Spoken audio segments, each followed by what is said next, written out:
Hello class, स्वागत है आप सबका एक बार फिर से मेरे चैनल ज्ञान तत्वों में। आज की वीडियो में हम डिस्कस करने वाले हैं इलेक्ट्रोडायनामोमीटर टाइप इंस्ट्रूमेंट।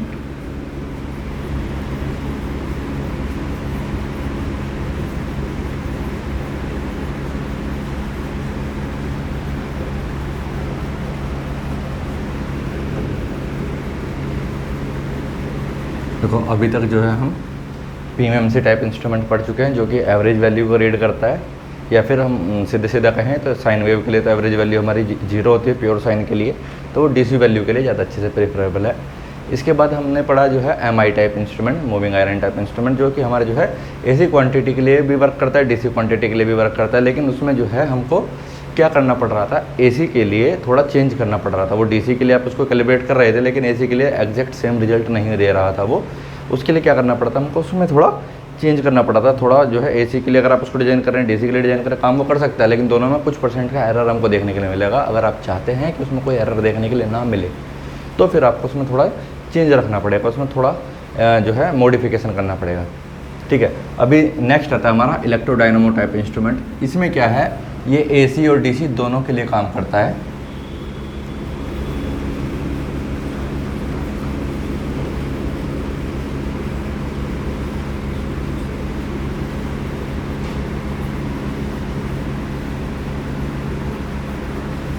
ठीक है, और इसमें जो है मिनिमम एरर आता है। मतलब एसी के लिए अगर आपने डीसी के लिए कैलिब्रेट किया तो बिना उसमें कोई भी मॉडिफिकेशन किए, बिना कोई चेंज किए, उसको एसी के लिए भी ऐसे ही यूज कर सकते हैं।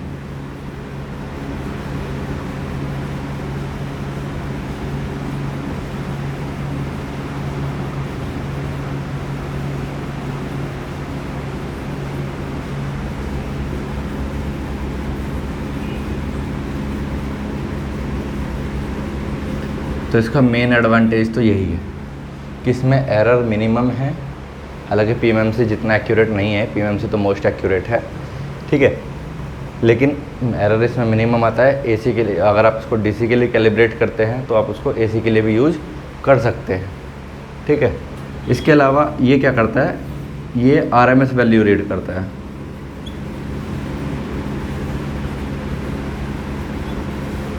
ये चीज़ भी आपको याद रखनी चाहिए, क्योंकि बहुत बार क्वेश्चन यही आ जाता है कि आप बताइए पीएमएमसी टाइप, एमआई टाइप और इलेक्ट्रोडायनामोमीटर टाइप कौन कौन किस किस टाइप की वैल्यू को रीड करते हैं। ठीक है, तो तीनों को आपको एकदम क्लियर होना चाहिए कि हमारा जो है PMMC type average value read करता है, एमआई टाइप हमारी आरएमएस वैल्यू रीड करता है, और इलेक्ट्रोडायनामोमीटर टाइप इंस्ट्रूमेंट भी हमारा आरएमएस वैल्यू रीड करता है। ठीक है, इतना क्लियर है। अब बात करी जाए अगर इसकी कंस्ट्रक्शन की, तो इसकी कंस्ट्रक्शन में देखो हमारे पास एक वाइंडिंग होती है, थोड़ा बड़ा बनाते हैं। इसकी जो कंस्ट्रक्शन में कोयल के दो पार्ट होते हैं, एक तो फिक्स्ड कोयल, दूसरी हमारी मूविंग कोयल। दोनों में बहुत ज़्यादा अंतर नहीं है। हाँ, बस इसमें क्या है कि हमने जो है फिक्स्ड कोयल को ही दो अलग अलग हिस्सों में बांटा हुआ है। ठीक है, फिक्स्ड कोयल को हमने दो अलग अलग हिस्सों में बांटा हुआ है, और इसके जो मूविंग कोयल है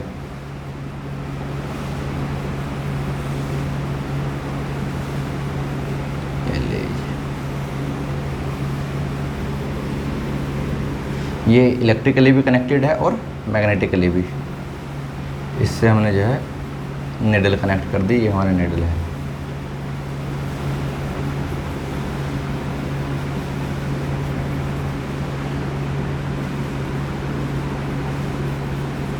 ये नेडल है, ये फिक्स्ड कॉइल है, ये फिक्स्ड कॉइल का दूसरा पार्ट, और ये हमारी मूविंग कोयल। मूविंग कोयल के में एक कोर भी रहता है। मूविंग कोयल कोर के ऊपर लिपटी रहती है ना, जिससे उसमें मैग्नेटिक फील्ड की जो डेंसिटी है उसको बढ़ाया जा सके, उसकी परमेबिलिटी बढ़ाने के साथ साथ। ये मेरी मूविंग कोयल।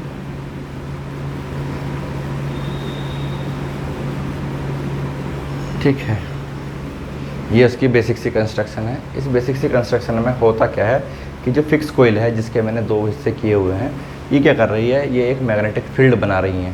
मैग्नेटिक फील्ड बना रही है किसके चारों तरफ, मूविंग कोयल के चारों तरफ। अब इस कोयल को जो है मैग्नेटिक फील्ड मिल रहा है, इस कोयल को जो है करंट मिल रहा है। तो वही Faraday law of magnetic Fleming's right hand rule क्या कहता है कि अगर हमारे पास जो है मैग्नेटिक फील्ड है, अगर हमारे पास करंट है, अगर हमारे पास करंट है, अगर हमारे पास मैग्नेटिक फील्ड है तो हमें क्या मिलेगा, हमें मिलेगी फोर्स। इस पर लगती है फोर्स। ये फोर्स क्या करेगी, इस नीडल के मूवमेंट को इसकी करंट के डायरेक्शन के अकॉर्डिंग मूव करेगी, जिससे हमें जो है हमारे रीडिंग की वैल्यू हम मेज़र कर सकते हैं, जिसको कैलिब्रेट करके हम रीडिंग की वैल्यू, मीटर की वैल्यू को हम रीड कर सकते हैं। ठीक है, बहुत ही बेसिक से इसकी कंस्ट्रक्शन है, बहुत ही बेसिक से इसका वर्किंग है। जो अभी तक हमने पढ़े हैं, बस अगर उससे रिलेट किया जाए तो लगभग वैसा ही है। अगर इसकी टॉर्क इक्वेशन की बात की जाए तो देखो, इसकी टॉर्क की डेरिवेशन करवाने की तो ज़रूरत पड़ती नहीं है डिफ्लेक्टिंग टॉर्क की, क्योंकि कंट्रोलिंग इसमें भी स्प्रिंग के थ्रू होती है, लगभग सेम वैसा ही है। और डेरिवेशन जो है कभी कोई पूछी नहीं जाती है, तो बिना बात अगर मैं कराऊंगा तो आप ही के लिए बर्डन है। हालांकि कराने में कोई समस्या नहीं है, लेकिन वीडियो भी लंबी होती है, वीडियो बोरिंग भी होती है, और फिर ज़्यादा लोग इंटरेस्टेड भी नहीं रहते हैं। तो फॉर्मूले पे अगर देखा जाए तो फॉर्मूला है इसका, अगर हमारा I1 I2 dm by dt। यहाँ पे I1 I2 क्या है, ये हमारी फिक्स्ड कॉइल, ये हमारी मूविंग कॉइल, इनके बीच में जो मैग्नेटिक कपलिंग हो रही है, इनके बीच में ये सेम पोलरिटी के साथ लगी हुई हैं, इनके बीच में जो मेरी मैग्नेटिक कपलिंग हो रही है, इस मैग्नेटिक कपलिंग की वजह से जो मेरा म्यूचुअल इंडक्टेंस इंड्यूस हुआ, जो मेरा म्यूचुअल इंडक्टेंस है उसका rate of change of mutual inductance वो मेरा dm बाई dt। इसमें जो करंट जा रही है वो मेरी करंट है I1, इसमें जो करंट जा रही है वो मेरी करंट है I2। ठीक है, तो उसी के बेसिस पे मेरे जो टॉर्क इक्वेशन आती है वो आती है मेरी I1 I2 dm by dt। ठीक है, सॉरी dt नहीं, d थीटा है ना, क्योंकि चेंज तो इसमें एंगल का हो रहा है ना, एंगल के साथ साथ उसमें म्यूचुअल इंडक्टेंस में कितना चेंज आ रहा है वो हमको देखना है, dm बाई डी थीटा। ये मेरी टॉर्क इक्वेशन है। ये चीज़ अगर हम स्प्रिंग के बारे में बात करें तो स्प्रिंग में जो कंट्रोलिंग टॉर्क होती है, कंट्रोलिंग टॉर्क होती है k थीटा। ठीक है, जहाँ पे k क्या है मेरा spring constant,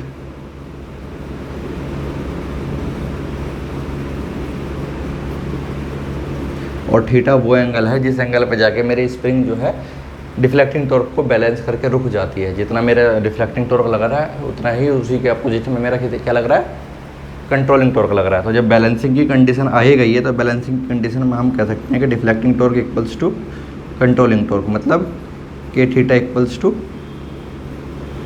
I1 I2 dm by d theta. तो यहाँ से मेरे जो है ये डायग्राम मैं रफ कर दूँ, आप लोग इसको नोट करके रखिएगा, ये ज़रूरी डायग्राम है ये समझने के लिए कि किस तरीके से इसका जो है वर्किंग प्रिंसिपल चल रहा है। ठीक है, तो ऐसा नहीं है ये क्या बना दिया, अगर समझ में नहीं आता है तो आप जो है पूछ सकते हैं, लेकिन इम्पोर्टेंट डायग्राम है।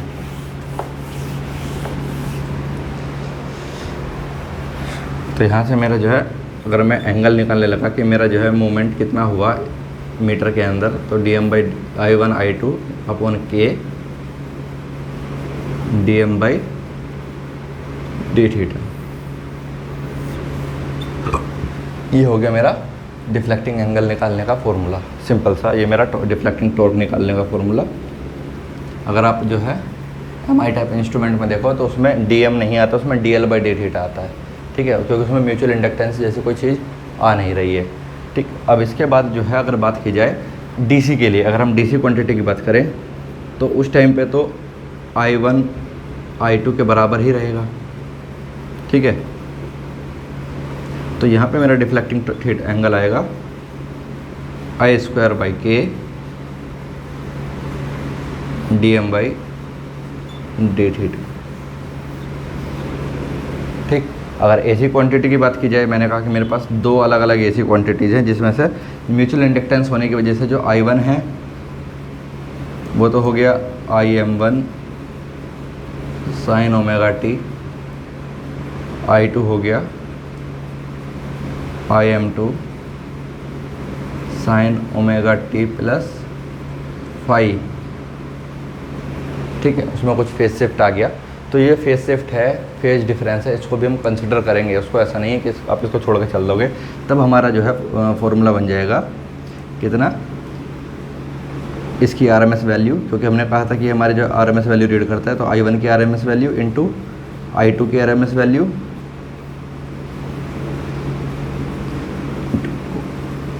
cos फाई ये हमारा जो है फेज शिफ्ट है, और उसके बाद dm/dt।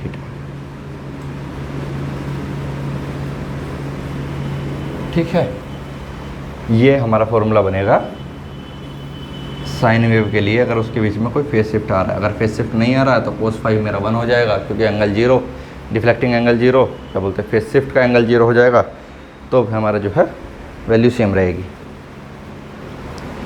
ठीक है, इतना समझ में आया।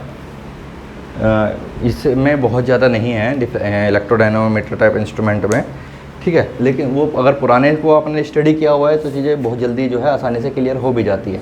अब अगर बात की जाए कि इनका जो है एप्लीकेशन क्या क्या है, एप्लीकेशन में हम इसको जो है एमीटर की तरह से इस्तेमाल कर सकते हैं, इसको हम जो है वोल्ट मीटर की तरीके से भी इस्तेमाल कर सकते हैं, इसको हम वाट मीटर की तरीके से भी इस्तेमाल कर सकते हैं।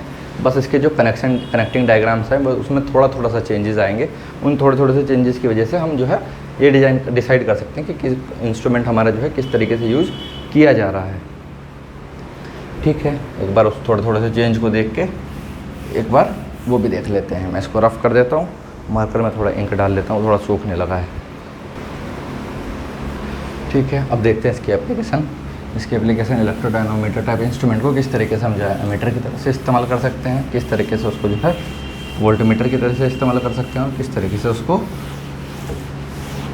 वाट मीटर की तरीके से इस्तेमाल कर सकते हैं। बहुत ज़्यादा डिफ़िकल्ट चीज़ें नहीं हैं। देखो, अगर उसको मैं जो है एमीटर की तरीके से इस्तेमाल करूँ तो ELECTRO डायनामोमीटर टाइप एमीटर। ठीक है, इलेक्ट्रोडायनामोमीटर टाइप एमीटर में हमको सिंपल सा क्या करना है, अगर इसका सर्किट डायग्राम बनाया जाए तो एक हमारे पास ये फिक्स कॉइल है, ये हमारे पास मूविंग कॉइल है, और ये फिक्स कॉइल का दूसरा पार्ट, और यहाँ से सर्किट हो गया हमारा क्लोज। ये हमारी फिक्स कॉइल, ये वाली फिक्स्ड कॉइल, और ये हमारी मूविंग कॉइल। अब देखो, हमको जो है मूविंग कॉइल में हम जाहिर सी बात है एमीटर के अंदर क्या होता है कि करंट जो हमारी मेन कॉइल होती है उसके अंदर कम जाता है, या फिर हमको उसकी रेंज एक्सटेंड करने के लिए हमको जो है उसके एक शंट लगाना पड़ता है, लो वैल्यू का रेजिस्टेंस लगाना पड़ता है। क्यों लगाना पड़ता है? अगर आप जो है शुरुआत से वीडियो देखते आ रहे हैं तो आपको पता होगा कि हमने इस बारे में डिस्कस किया था कि अगर आप इसकी रेंज बढ़ाना चाहते हैं, उसकी जो है नॉर्मली ये जो है अगर 0.1 या 0.2 एम्पेयर की करंट रीड कर रहा है, आप चाहते हैं कि 2 एम्पेयर तक की करंट रीड करे, तो उसके लिए आपको जो इसमें शंट रेजिस्टेंस जो है कनेक्ट करना पड़ता है। शंट रेजिस्टेंस का रेजिस्टेंस इसकी मूविंग कॉइल के रेजिस्टेंस से कम रखते हैं, जिससे करंट का मेजर पार्ट जो है शंट रेजिस्टेंस से पास होकर निकल जाए, और जो ये करंट है उसका उतने टाइम से मल्टीप्लाई करके जितनी ये करंट रीड कर रही है और वैल्यू शो कर सके। ठीक है, ये आता है हमारा किसके लिए? अगर इसके टॉर्क इक्वेशन देखे जाए या फिर एंगल की इक्वेशन देखी जाए तो सिंपली वही बनेगी I² dm/d थीटा। ठीक है, अगर बात की जाए वोल्टमीटर की,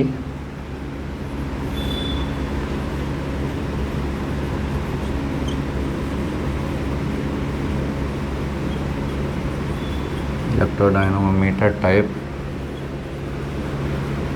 वोल्टमीटर, अगर वोल्टमीटर की बात की जाए तो वोल्टमीटर में सिंपली क्या है कि हमको जो है एक्सटर्नल रेजिस्टेंस उसके सीरीज में ऐड करना पड़ता है। ये हमारी जो है फिक्स कॉइल है, फिक्स कॉइल के बाद उसके बाद आती है हमारी दूसरी फिक्स कॉइल, ये हमारी दूसरी फिक्स कॉइल है,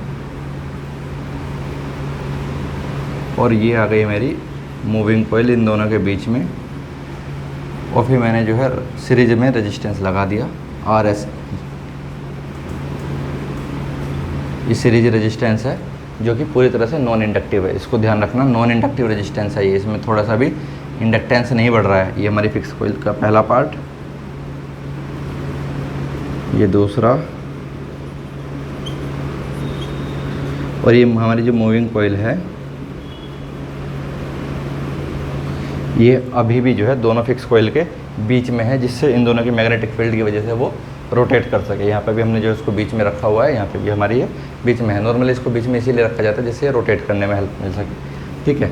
अब मूविंग कॉइल के बाद जो हमारा ये RSC है, RSC जो है हमारा वो रेजिस्टेंस है जो कि इसकी रेंज को, वोल्ट मीटर की सीरीज में हम जो है रेजिस्टेंस ऐड करते हैं उसकी रेंज को एक्सटेंड करने के लिए। रेंज को एक्सटेंड करने से हमारा फिर क्या फ़ायदा है, देखो अगर हम थीटा की बात करें, हमारे पास सिंपल सा था कि I1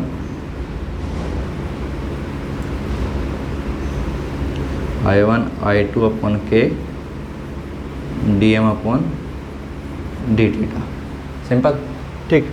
अब क्योंकि हम यहाँ पे वोल्टेज मेजर कर रहे हैं और वो भी जो है वोल्टेज की रेंज किसकी वजह से बढ़ रही है, RSC की वजह से बढ़ रही है, तो मैं कह सकता हूँ कि मेरे जो I1 है वो कितना है हमारा V upon RSC into I2 भी तो मेरा जो है सेम ही वोल्टेज रीड कर रहा है, ये भी V upon RSC into K DM upon d theta.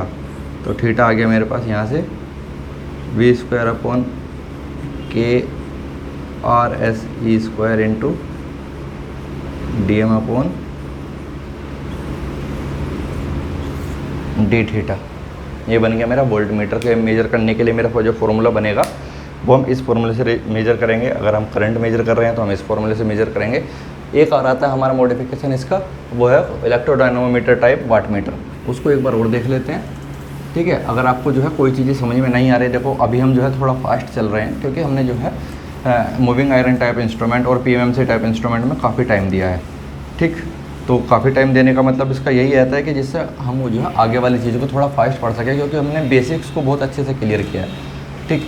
उसमें जो है बहुत ज़्यादा जल्दबाजी नहीं दिखाई है, इसके लिए हम जो है थोड़ा सा फास्ट तो चल ही सकते हैं। अब देखो इसके बाद क्या है हमारा वाट मीटर, तीसरा आ गया हमारा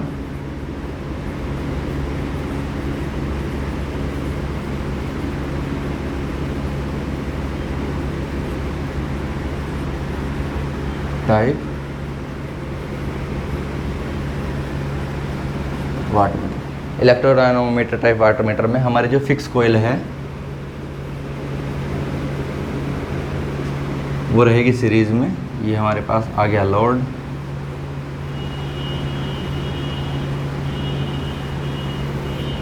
और जो हमारी मूविंग कॉइल है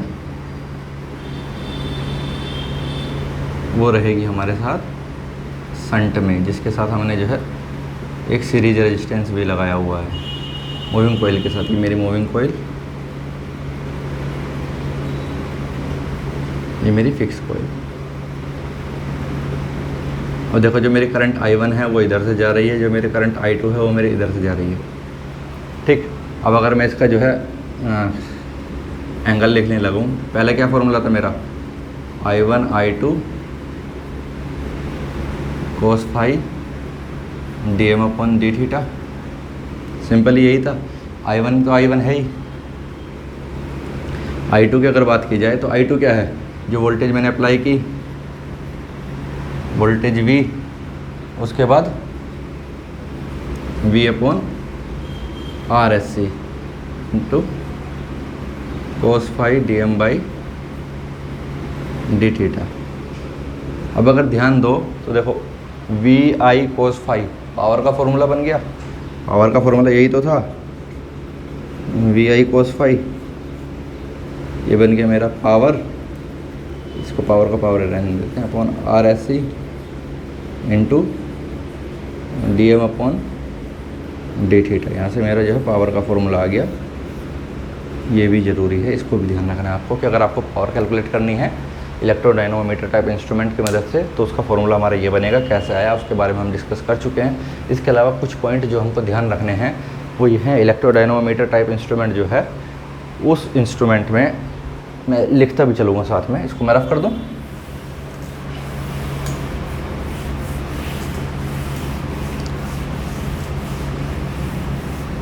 जो पॉइंट आपको याद रखने हैं वो ये है कि देखो इसमें सबसे पहली बात लो मैग्नेटिक फील्ड यूज होता है।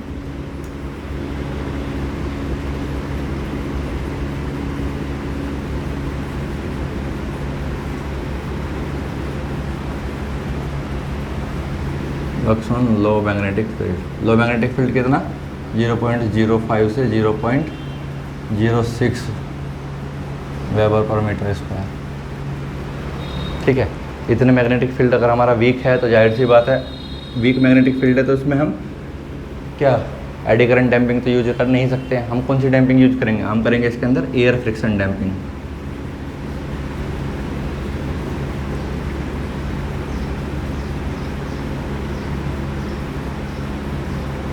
ठीक है, इसके अंदर एयर फ्रिक्शन डैम्पिंग यूज़ की। इसके बाद वीक मैग्नेटिक फील्ड है तो जाहिर सी बात है उसका जो है इन्वायरमेंट से प्रोटेक्ट करने के लिए हमें क्या करना पड़ेगा? इसको एक सेपरेट केस देना पड़ेगा। Get affected by stray magnetic field.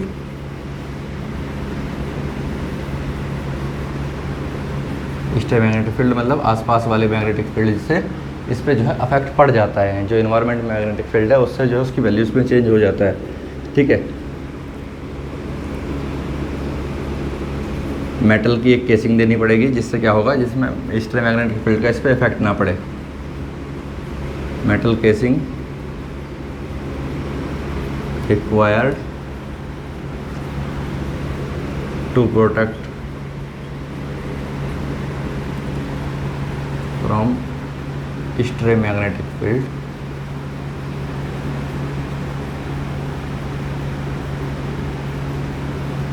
अब देखो सारी चीज़ें कनेक्टेड हो गई, इसमें हमें जो है बहुत ज़्यादा याद भी नहीं रखना पड़ रहा। हमें पता है कि लो मैग्नेटिक फील्ड पर काम करता है, लो मैग्नेटिक फील्ड पर काम करता है तो हम इसमें एडी करंट डैम्पिंग यूज नहीं कर सकते। कौन सी कर सकते हैं? ऑयल फ्रिक्शन डैम्पिंग या फिर हमारे एयर फ्रिक्शन डैम्पिंग। ठीक है, ऑयल फ्रिक्शन डैम्पिंग की एक लिमिटेशन है कि हमें उसको हमेशा वर्टिकल पोजीशन में ही रखना पड़ेगा। ठीक है, तो हम वर्टिकल पोजीशन में हमेशा रखना ऐसा तो संभव है नहीं क्योंकि मशीन है, टेढ़ा मेढ़ा तो हो ही जाता है। तो उसके लिए हम क्या यूज़ कर रहे हैं? Air friction damping. Air friction damping use कर रहे हैं। अब वीक मैग्नेटिक फील्ड है तो स्ट्रे मैग्नेटिक फील्ड से अफेक्ट हो जाएगा, उसको प्रोटेक्ट करने के लिए हमको सेपरेट केस लगेगा। ये सारी चीज़ें आपस में कनेक्टेड ही हो गई। ठीक है, इसके अलावा इसके अंदर देखो 3 जो है कोयल यूज हो रही हैं, 2 तो फिक्स कोयल यूज हो रही है, एक हमारी मूविंग कोयल यूज हो रही है। तो जाहिर सी बात है ये बल्कि है,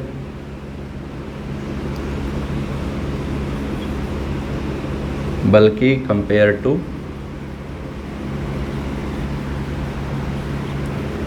माई टाइप इंस्ट्रूमेंट। मूविंग आयरन के कंपैरिजन में भारी है। भारी है तो फिर क्या कहेंगे? पावर ज़्यादा खर्च करेगा।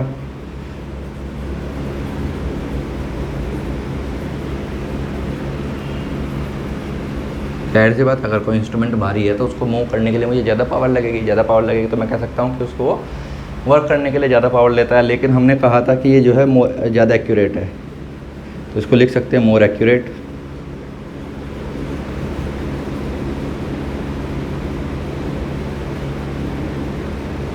ठीक, इसके अलावा आरएमएस वैल्यू रीड करता है, ये भी लिख ही लेते हैं।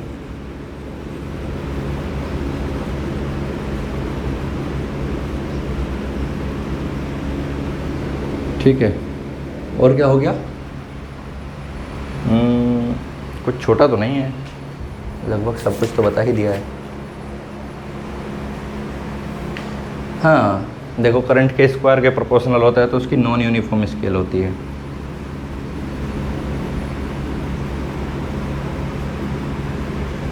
अगर करंट के स्क्वायर के प्रोपोर्शनल है तो जाहिर सी बात है इसकी स्केल जो है नॉन यूनिफॉर्म रहेगी।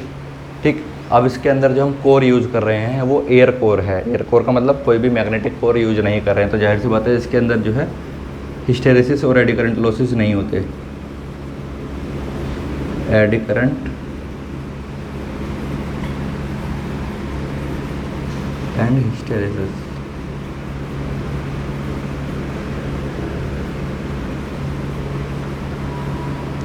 आर 0, क्योंकि एयर को आप मैग्नेटाइज करने के बाद उसका मैग्नेटाइजेशन ऐसा नहीं है कि नॉन जीरो रह जाएगा। आप जब भी उसकी मैग्नेटिक फील्ड जीरो करेंगे वो फिर से जीरो पाएगा, तो उसका जो ग्राफ लीनियर बनता है। तो एडी करंट लॉसेस और हिस्टेरेसिस लॉसेस जो है इसके अंदर जीरो हैं। क्यों जीरो हैं? क्योंकि हम जो है एयर कोर यूज कर रहे हैं।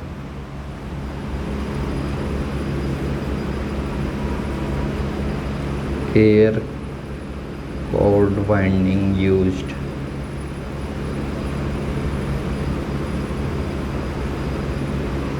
ठीक है, ये सारी चीज़ें हैं जो हमको इलेक्ट्रोडायनामोमीटर टाइप इंस्ट्रूमेंट में पता होनी चाहिए। ठीक है, इससे बाहर जो है इलेक्ट्रोडायनामोमीटर टाइप इंस्ट्रूमेंट का क्वेश्चन नहीं जाता है। बस यही सारी चीज़ें हैं। अगर थ्योरी का क्वेश्चन आया तो इसमें से आएगा, और अगर न्यूमेरिकल का क्वेश्चन आया तो जो फॉर्मूला बेस्ड न्यूमेरिकल आएगा सीधा सीधा बस वही लगाना है। ठीक है, बहुत ज़्यादा चीज़ें वो डिस्कस नहीं करना है। सिलेबस इतना वाइड भी नहीं है जितना हमको देखने में लगता है, बस वो तो सारी चीज़ें एक जगह लिखी होती है तो थोड़ा सा कन्फ्यूजन होने लगता है, लेकिन ऐसा है नहीं। ठीक है, तो पढ़ते रहिए, अगर कोई भी डाउट हो तो बताते रहिए।